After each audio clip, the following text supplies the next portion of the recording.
This is my very first bird I ever had. His name was Perky. He's a budgie. Does anybody here have a budgie as a pet?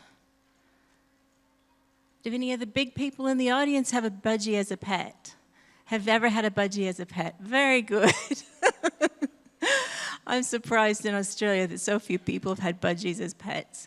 Anyway, I was living in Idaho and I was 8 years old and I got my very, very first bird. I love birds, as you can tell by my dress probably. The story today is going to be about a bird that I got about 5 years ago. His name is Ziggy. Does anybody know what kind of bird Ziggy is? He's a cockatoo, but he's a special, different kind of cockatoo.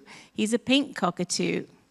They live over in Western Australia. It's about 8 hours to drive to get there.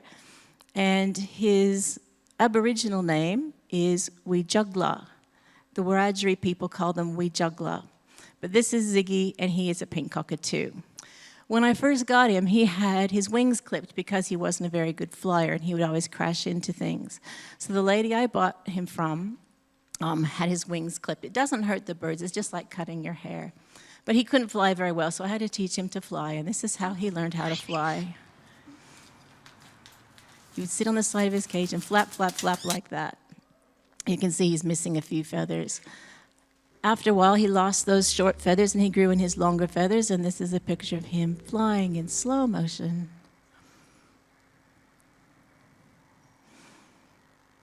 He's a lot better than when he was on the side of the cage, wasn't he?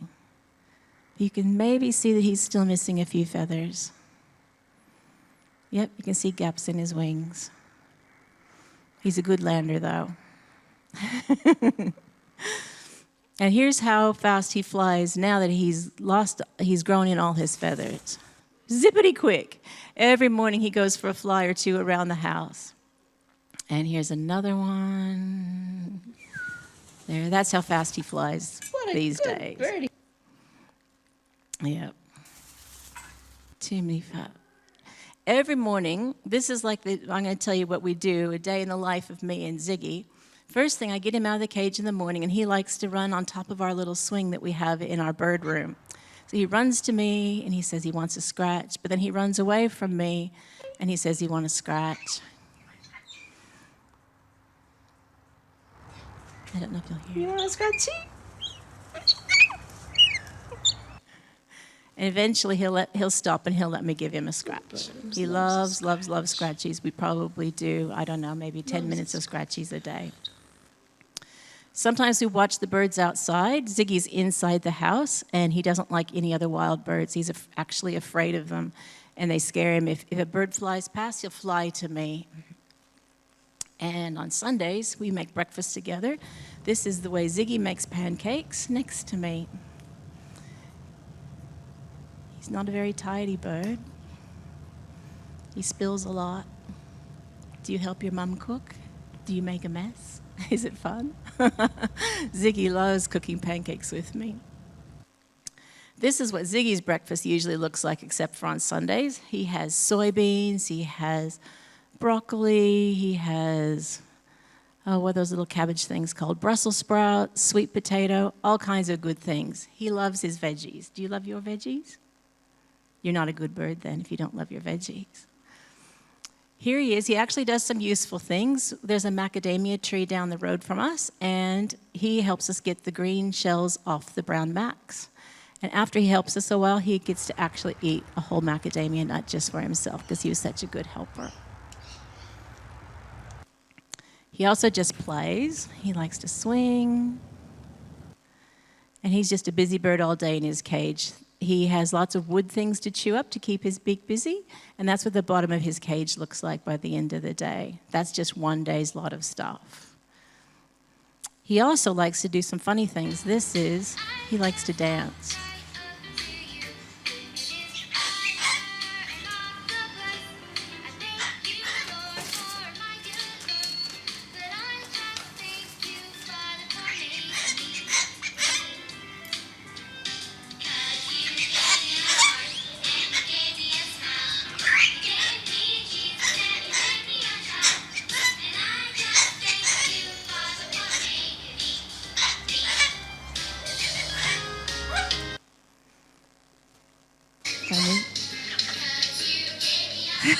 He really gets into the chorus.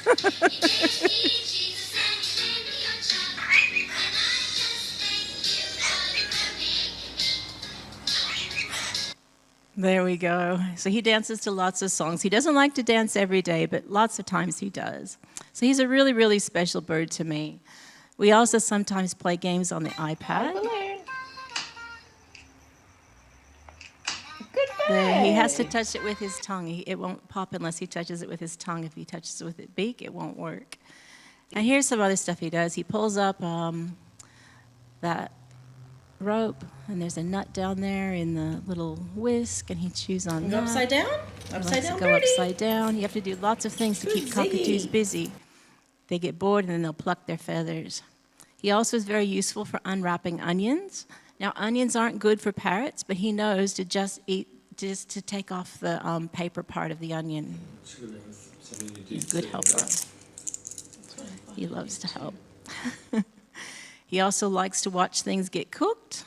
He's a very curious bird. Then he helps eat dinner. He loves peas. And sometimes he snatches food right off my plate. You can't stop him. He has wings. He just swoops down. And sometimes he just likes to play with the ball while we watch TV. So that's kind of an ordinary day in the life of me and Ziggy. Sometimes we go on holidays, and then I have to push his cage. Chris helps him push his cage down the street to the bird man at the end of the street that looks after him. And back in April, we pushed his cage down to the end of the street. We had a lovely holiday in Peru. This is Chacoma in Peru. And we went surfing. We saw new things. It was just at the end of our holiday. And I was checking my messages on my computer just before we went to the airport, and I got a very, very sad message.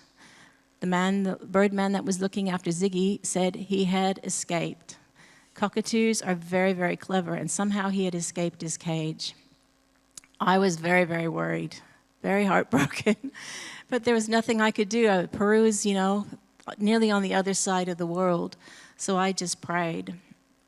I said, "Dear Jesus, I know you've said that, you care about sparrows. You see a sparrow fall. Ziggy's bigger than a sparrow. Please look after him till I can get home and find him." So I prayed and prayed. We managed to get to the taxi on time and get to the airport on time, but I was still flustered at the airport, and I had to pay for the luggage. And the little ATM machine, it had the keyboard not 1, 2, 3, 4, 5, 6. It was all jumbled up. And I just could not remember my ATM number, my PIN number. So I prayed, "Dear Jesus, please help me remember my number." And then an idea popped in my head. Look at the numbers on my phone. They're in order, 1, 2, 3, 4, 5, 6, 7, 8, 9. And I remembered the pattern of my number. There was an answer to prayer right there. And I knew that Jesus was listening to my prayers. And I calmed down a lot after that. I got on the plane, we slept. In Chile. We spent the night in Chile. I was able to sleep just fine. And we flew home, and we started looking for Ziggy. When I got home, I posted another ad on Facebook to try to find him, because it had already been 3 days. And if a bird doesn't get found in the first 24 hours, it's very unlikely they will get found. And Ziggy's afraid of other birds, so he'd always try to hide if another bird scared him. And he's not used to living out in the wild. He loves eating weeds and seeds and stuff from the backyard, but I didn't know if he could find them all by himself or not. So I was praying and praying. In the morning, for 2 hours, I'd look for him in the morning. Birds are quiet in the middle of the day, so there was no point looking for him then. In the evening, I'd look for him again and pray, "Dear Jesus, please help me find Ziggy. Please watch over Ziggy." So that was Friday, Sabbath. Sunday looked for him. Monday morning, I was still looking for him. It was Easter Monday, so I had that day off. And got back home, still couldn't find him, so I put the laundry on. And was just beginning to wonder, maybe Jesus isn't going to answer my prayer. Do you guys have prayers that are never answered? Are your prayers always answered? Sometimes we don't know why Jesus doesn't answer our prayers, but God knows way, way, way more than we do. Sometimes our prayers aren't answered because we ask for silly things that we shouldn't really, that we don't need, or that would actually be bad for us. So it's not good for him to answer those prayers, and it's a good thing he doesn't. Sometimes we don't get our prayers answered, and we just don't know why. But one day we will. Jesus wants to be our friend. He would love for us to come to heaven and learn the reasons why things happen the way they did while we're down here on earth. So I was beginning to wonder, I don't know if he's going to answer or not. But then a friend texted me this message. It says, anyone lost a bird? Hanging around Mountain View Drive last couple of days, very tame. Does that look like Ziggy? It looks like Ziggy, doesn't it? In less than 10 minutes, we loaded Ziggy's cage in the car and zoomed over to Mountain View Drive. But Mountain View Drive is a really long road. So I was able to contact the man that posted that photo. And I didn't run over to the bird because if it wasn't Ziggy, I didn't want to scare the bird. So I went over to him very carefully and I said, Zig, Zig, Ziggadoo, you want to hop up? And he just said in a very small voice, scratch. That's how he says scratch, sometimes very softly. I put my hand down and he jumped up on my hand straight away. So I carried him gently to the car, holding my hand over the top of him just in case he flew away, but he didn't. There he was. He was very, very happy to be on my hand, and there he is in the car, sitting in his cage in the car. I was so happy that he had been looked after by the angels. I was so happy that he was back. I thanked the man that found him. I thanked everybody else that had been looking for him as well. And I did notice when he landed I picked him up off the ground there, he didn't weigh. He seemed to be a lot lighter. Normally he weighs about 410 or so grams, and there that scale says he weighs 279. He lost nearly a quarter of his weight in 5 days. So he got special treats when he got home. He loves popcorn. There he is eating his favorite fun food. And he was so tired, I don't think he slept very well while he was out and about. I've never seen him sleep for more than 1 second with his eyes closed until that day. And that's the sound birds make. No, I couldn't hear. They grind their beak when they're really happy, and he would sit on my lap, close his eyes, and grind his beak. We found him about 1.6 kilometers away from our house, which is very, very far for Ziggy, who pants very hard when he just flies around. So that's the same as from the school just up that way to the petrol station at the end of the street. That's how far away he was from our house. There. Thanks for listening. And this is the time of year that Ziggy loses feathers, and he has a little thing for you if you'd like. He'd like to share his feathers with you. And if you want to remember the Bible verse about Jesus looking after the sparrows and the birds, and we're worth way more than the sparrows, and he would love to look after you. So if you'd like to have a feather to remember that Jesus loves you and watches after you, you're welcome to take a feather. Mm.